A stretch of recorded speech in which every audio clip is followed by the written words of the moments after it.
এদিকে ভূমিকম্পের উৎপত্তিস্থল নরসিংদী ও নারায়ণগঞ্জে মারা গেছেন ৩ জন, আহত হয়েছেন ১৫০ শতাধিক। এছাড়া গাজীপুরে হাসপাতালে ভর্তি অর্ধ শতাধিক। অনেক জায়গায় হেলে পড়েছে ভবন।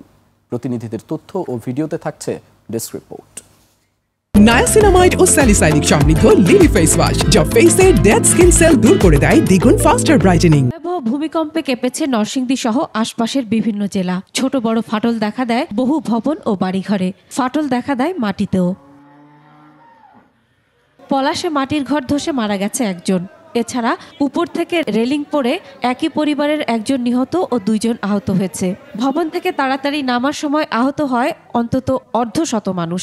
পর্যন্ত আস্তক যে ভূমিকম্প আমরা অনুভব করছি, এত বড় ভূমিকম্প আসলে বাস্তবিকভাবে শারীরিকভাবে আমরা অনুভব করি নাই। ভাঙচুরের শব্দ আসে, তখন আমাদের রোগী এবং আশপাশের যত হাসপাতাল আছে সমস্ত রোগী দৌড়াদৌড়ি করে রাস্তায় নেমে আসে।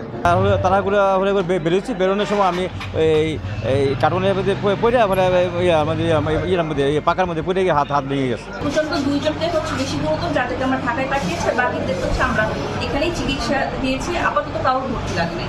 নারায়ণগঞ্জের রূপগঞ্জে দেয়াল ধসে এক শিশু নিহত ও 2 জন আহত হয়েছে। স্থানীয়রা জানান, ভূমিকম্পের সময় ভুলতা গাউছিয়া সড়কের পাশে থাকা একটি দেয়াল হঠাৎ ধসে হতাহতের ঘটনা ঘটে। আয়সা দেখছি আর 3 জন ওয়ালের তলে মারা গেছে। এই যে একজন এই জায়গায় শেষ হয়ে গেছে। 3 জন।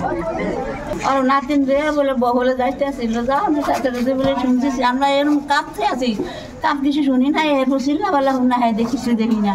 এখানে যে প্রাচীরটা পড়ে গেছে, এই প্রাচীরটা অনেক উঁচু এবং এটার মধ্যে আসলে কোনো পিলার ছিল না, একই সাথে উপরে কোনো ধরনের রডের কাজ ছিল না। ভূমিকম্পে গাজীপুরে কারখানায় শ্রমিকরা হুড়োহুড়ি করে নামতে গিয়ে আহত হয়েছেন ৫৫ জন। গাজীপুর ফায়ার সার্ভিস জানায়, ভূমিকম্পে বড় ধরনের ক্ষয়ক্ষতির খবর পাওয়া যায়নি।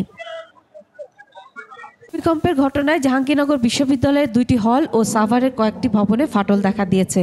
তবে এ ঘটনায় এখনও কোনো হতাহতের খবর পাওয়া যায়নি। ঢাকার ধামরায়ে গেল বছর হেলে পড়া 4তলা করিডোর ভবনটি ভূমিকম্পের পর আরও কাত হয়ে পড়েছে। শক্তিশালী ভূমিকম্পে কেঁপেছে সিরাজগঞ্জ। ভূমিকম্প সংঘটিত হওয়ার পর জেলার মানুষের মাঝে আতঙ্ক বিরাজ করছে। অবস্থা তো খুব জটিলতার মধ্যে পড়ে গেছিল, মনে হলো যে কিয়ামত আসন্ন। আল্লাহ মানুষকে হেফাজত করুক। ভূমিকম্পে এরকম ফাটল অবস্থা হয়েছে। ব্রাহ্মণবাড়িয়ায় কম্পন মুহূর্তে শহর জুড়ে আতঙ্ক তৈরি হয়। ঘরবাড়ি, দোকানপাট এবং বিভিন্ন দপ্তরের মানুষ দ্রুত বাইরে বের হয়ে আসে। Masum আলিসা, desk report, 21 television.